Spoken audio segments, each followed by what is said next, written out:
अरे भावा, माझी ना मुंबईत जायची इच्छा होत नाही रे. का रे?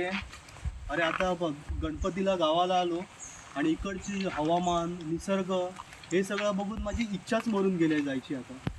अरे हो, तो आपल्या इकडे 2 वर्षापूर्वी पंकज पण इकडे आलो होतो. त्याचा काय झाला? अरे तो पण इकडे असोत माशाचे इकडे तिकडे धंदे करताय आता.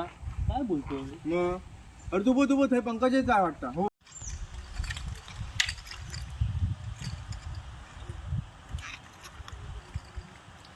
काय रे तू इकडे होय?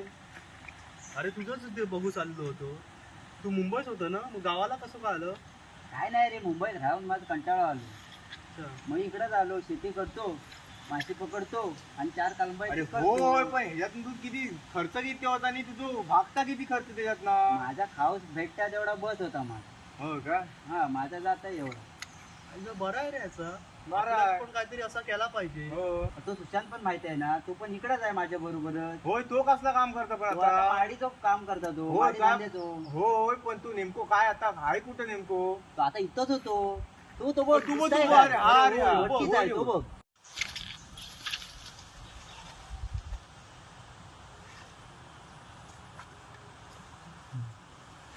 काय रे, काय झालं?